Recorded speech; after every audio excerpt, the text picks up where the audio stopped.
Literally half of them are, well, I said something about Trudeau. I said something about one of his top aides. Clinical psychologist turned right-wing media figure Jordan Peterson was recently on the Joe Rogan podcast where they discussed what is happening right now with his license. So, before I get to the clip, this is a quick breakdown here from CBC News.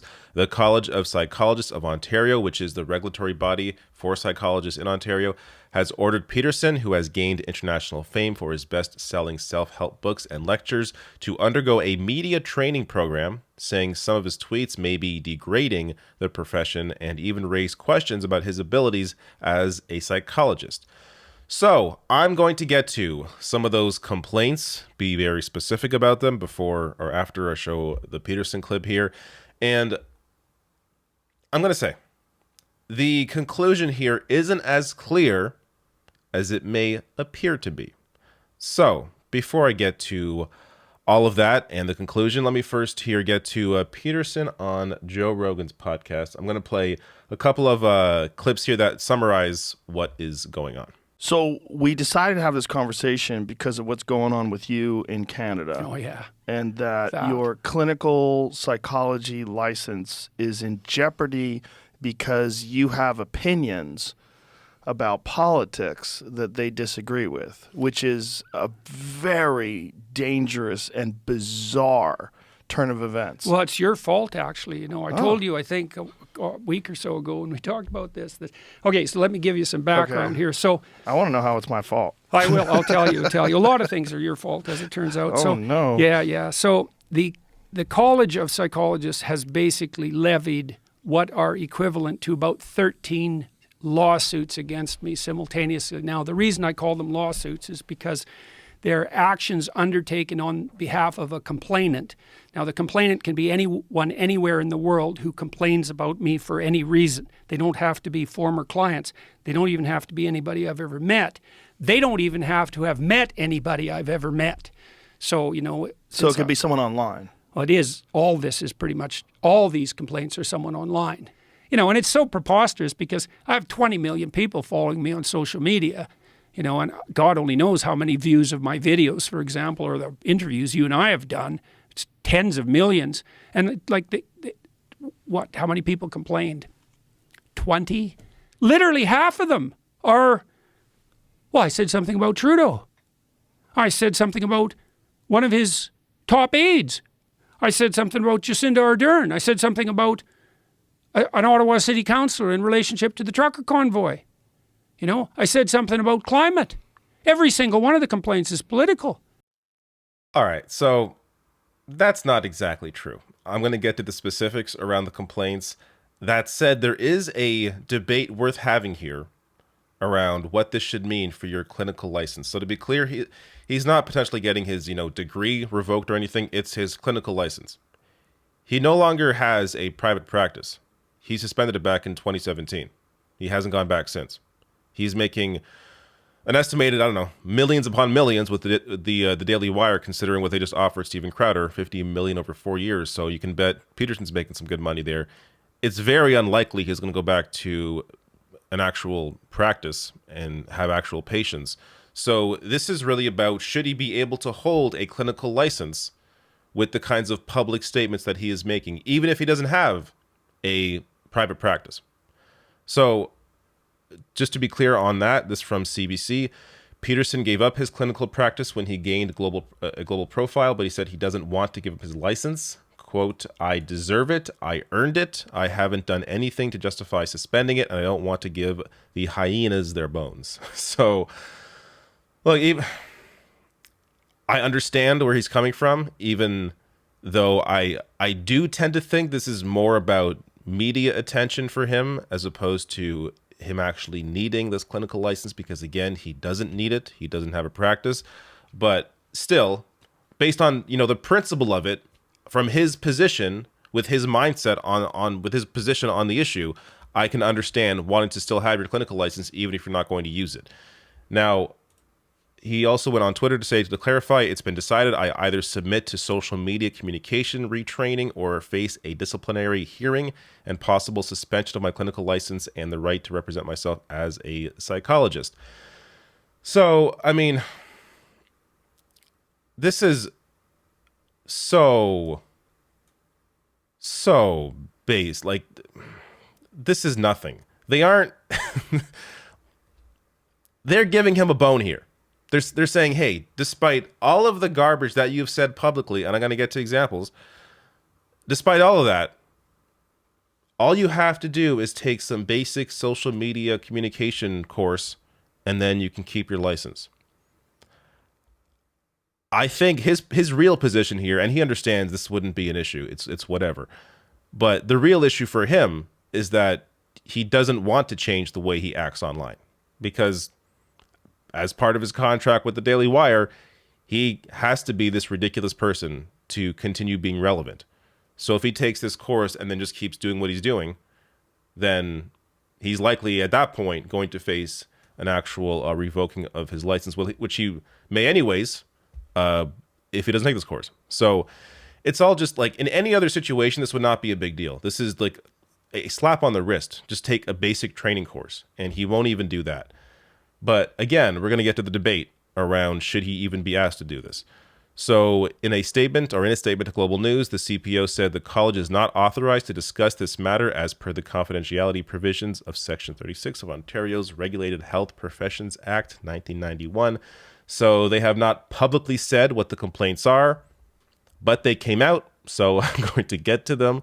Again, Peterson kind of went over briefly there what some of them are, but didn't get too specific. I'm going to get more specific. But starting with this CBC piece here. So last year, the college launched an investigation into Peterson after receiving public complaints about statements he had made on Twitter. The complaints centered on tweets Peterson had made about public health restrictions related to COVID-19 pandemic and his appearance on the Joe Rogan Experience podcast. The panel followed up on the concerns, examined other tweets Peterson had made, and noted particular concern with a series of statements that included referring to Catherine McKenna, an Ottawa city councillor who prefers to use they, them pronouns, as, quote, an appalling, self-righteous, moralizing thing. A tweet in which he used the dead name of actor Elliot Page, stating, remember when pride was a sin and Ellen Page just had her breasts removed by a criminal physician? That one is particularly ridiculous. A tweet in which he referred to Gerald Butts, the former principal secretary of Prime Minister Justin Trudeau, as a prick. His tweet in response to a Sports Illustrated swimsuit cover of a plus-sized model in which he said, sorry, not beautiful, and no amount of authoritarian tolerance is going to change that. So ridiculous. And I'll get to even more specifics around why some of these are a problem. But Peterson was temporarily suspended from Twitter for his tweet about Page. His account reinstated by Elon Musk shortly after. And then after its review, the panel concluded that Peterson's conduct poses moderate risks to the public, which includes the potential of undermining public trust in the profession of psychology and trust in the college's ability to regulate the profession in the public interest.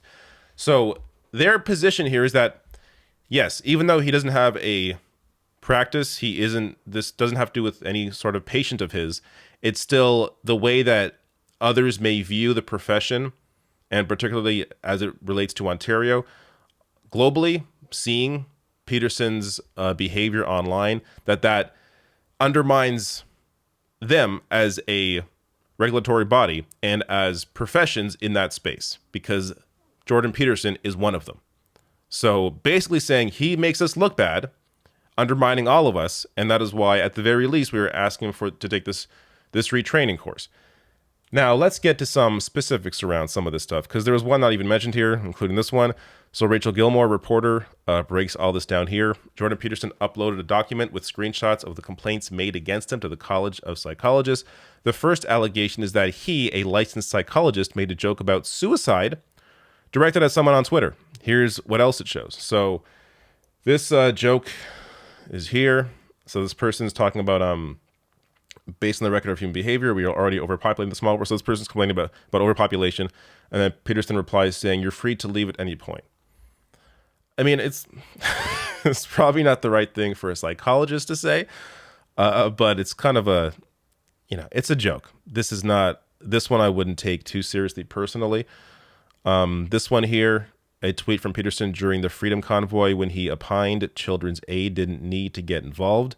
Psychologists have to report when a child is in need of protection. The complaint alleges the tweet undermined public trust in Peterson's judgment in this regard.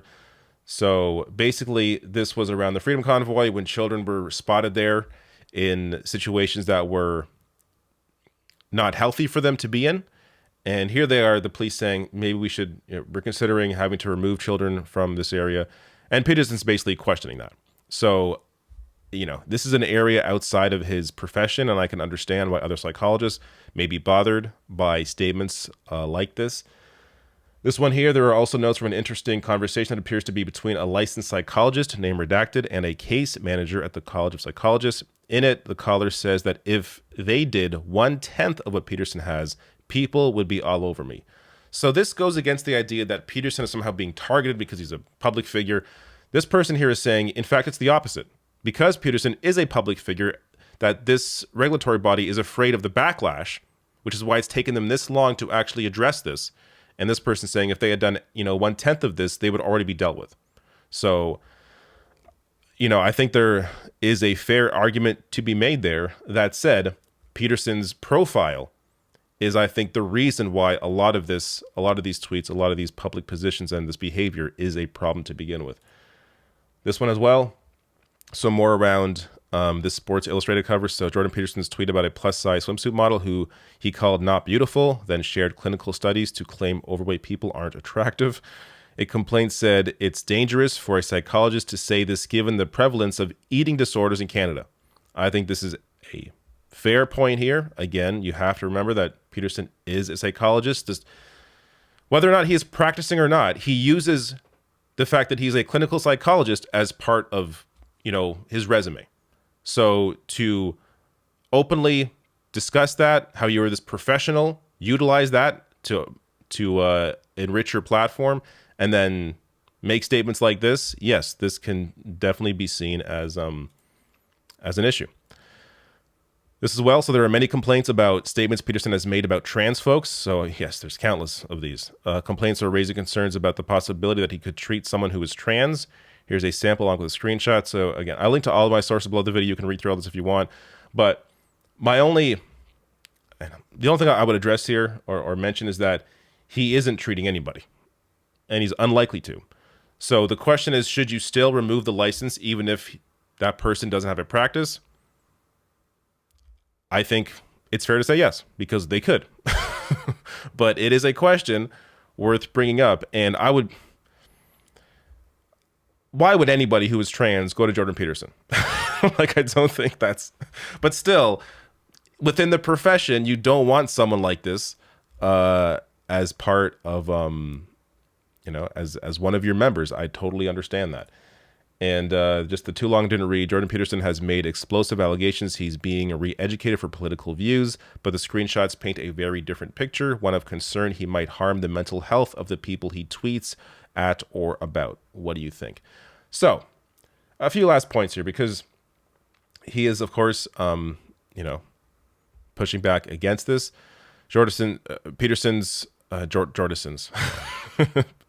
Peterson's court application for a judicial review argues that the college's disciplinary measures were unreasonable and unduly infringes upon his free expression in contravention of his charter rights. Peterson's public statements do not relate to the practice of psychology, were political in nature, and fall within the core of protected speech. So, look, some of this you can debate, whether it falls within protected speech or not, but we're political in nature. Now, sure, maybe calling Gerald Butts a prick, one of Trudeau's guys, I guess maybe a complaint about that is political.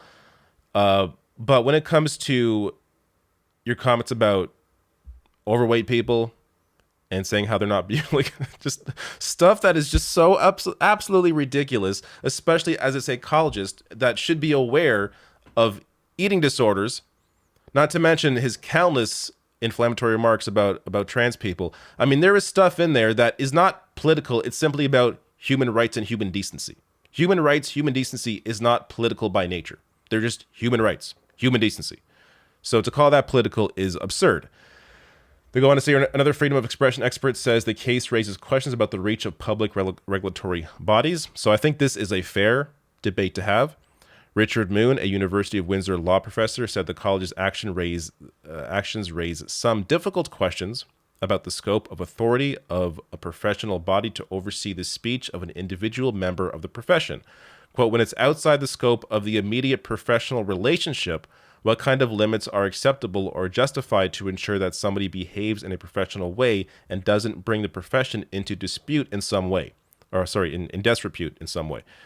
And so there's a lot of room for debate and disagreement. I think this is fair, and I think that it's fair to have this debate. So it's still, I think, perfectly fine to say, he shouldn't have a clinical psychologist license. But I get the debate. Now, the thing, for most people, this doesn't matter, right? Most people's opinions online, some random psychologist who has just a private practice, does it really matter what they're saying online if they don't have a real platform? But if you are Jordan Peterson, there are millions upon millions upon millions of people that see what you say, hear what you say, watch your videos, see you on podcasts like Joe Rogan's podcast. There is an impact on society there. So in that case, you can argue because of his high profile nature, this is a public figure, that you have to be held to a higher standard because of how many people may be impacted by what you are saying publicly. Couple last things here. Peterson is not new to complaints like this, or at least this one was more about his actual private practice. Peterson's private practice has been suspended since 2017, which he says was when my rising notoriety or fame made continuing as a private therapist practically and ethically impossible. Back in 2017, he appeared to have, I can't highlight this, he appeared to have some awareness that it was ethically impossible for him to continue that work and still be a public figure. And he even welcomed these, I'm not sure welcomed them, but he acknowledged the complaints and that he would improve. Yet in 2018, Peterson agreed to a plan to improve his clinical practice. While there are a few details of what constituted professional misconduct, the complaint against him had to do with the quality of his service, psychologist-patient boundaries, and the way he communicates with his patients. So again, he said Peterson agrees to plan for clinical improvement. So he faced complaints before, and he said he would improve. Now, it's a little different for him because he no longer needs this private practice. These complaints he can now use as a way to gain media notoriety and use it as a way to just bring attention to himself, which is what he is currently doing. That doesn't mean he doesn't care about having this revoked. I think he does care, but it's still, it doesn't matter to him either way, which is why he's able to publicly say, I'm not going to take this retraining course because he doesn't need his clinical license. And then if it is revoked, he can almost use that as a badge of honor for himself. So either way he wins here. Either way, they back down and they allow him to continue on without any retraining course and without revoking his license, or they revoke it and he benefits and he can be, a martyr for other people who are facing complaints about how they act online.